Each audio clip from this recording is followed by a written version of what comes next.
વીર પુરુષો થયા સાહેબ, આ મહાપુરુષો સરદાર વલ્લભભાઈ પટેલ.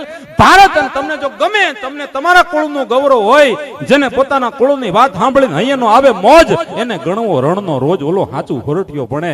એક વાત તમને આ ગમે 30 સેકન્ડની તો સરદાર સાહેબને વધાવી જજો, મને નહીં. વાત સાંભળજો પ્રકાશભાઈ, જ્યારે ભારત અને પાકિસ્તાન મિલનભાઈ વિભાજન થયું, ભારત પાકિસ્તાનના ભાગલા પડ્યા, બાપુ ઈ સમયે દિલ્હીમાં રમખાણ ફાટ્યા હતા.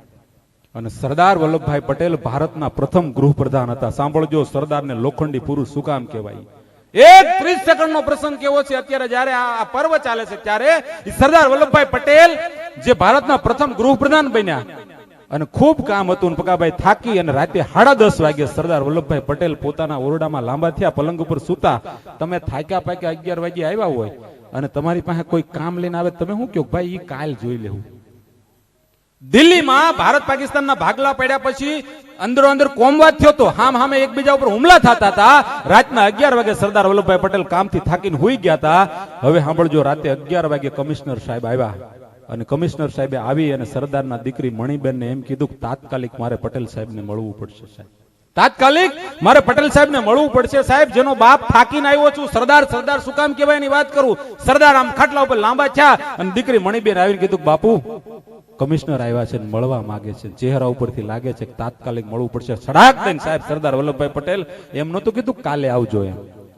રાતના 11 વાગે થાક્યા હતા, પેન્ટ લાંબો કર્યો તો બેઠા થઈ અને સરદાર વલ્લભભાઈ પટેલ કમિશનરનો ચહેરો જોઈને ખબર પડી કે ચિંતાનો વિષય છે. કીધું, બોલો કમિશનર સાહેબ. તો કે સાહેબ, અત્યારે દિલ્હીના એક વિસ્તારમાં હમણાં રાત્રે એક બીજી કોમ ઉપર હુમલો થાય એવું છે. અને સરદાર વલ્લભભાઈ પટેલે ચંપલ પહેર કમિશનરને કીધું ગાડી કાઢો.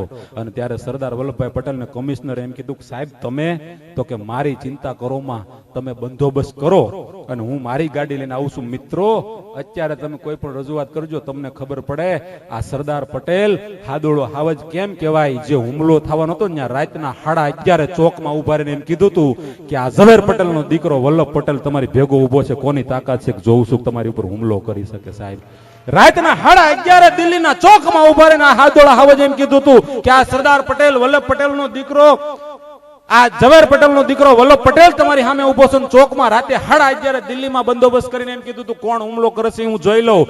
મિત્રો, બસું ભાડે મળે, પ્રેમ કોઈ દી ભાડે ન મળે. ન ભૂતો ન ભવિષ્યથી સરદાર વલ્લભભાઈ પટેલ જેવો નેતા આ દેશને બીજી વાર નહીં મળે. અને ઈ સરદાર સાહેબ સાથે એની હયાતીમાં તો આપણે અન્યાય કર્યો, હવે અન્યાય ન થવો જોઈએ. ઈ સરદાર વલ્લભભાઈ પટેલ સાહેબ જ્યારે હતા ને ત્યારે જીવતા જે સરદાર વલ્લભભાઈ પટેલને અમુક સન્માન નથી મળ્યા. પણ માફ કરજો, હું કોઈ પાર્ટીનો માણસ નથી, પણ એટલા કેવું પડે કે આ દેશને સ્ટેચ્યુ ઓફ યુનિટીનું નિર્માણ કરીને નરેન્દ્ર મોદીએ જે શ્રદ્ધાંજલિ સરદારને આપી છે ને, આવી શ્રદ્ધાંજલિ ત્યારે એમને ક્યારેય નથી મળી. ઈ સરદાર વલ્લભભાઈ પટેલ જ્યારે અંતિમ સમયે સાહેબ અમુક લોકોએ બાપુ ફોન કરીને કીધું સરદારની સ્મશાન યાત્રામાં નહીં જવાનું.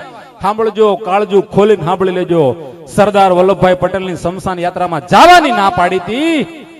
સાહેબ ઈ સરદાર વલ્લભભાઈ પટેલની સ્મશાન યાત્રામાં 10 લાખ લોકોની ભીડ થઈ હતી, 10 કિલોમીટર લાંબી લાઈન હતી. સાહેબ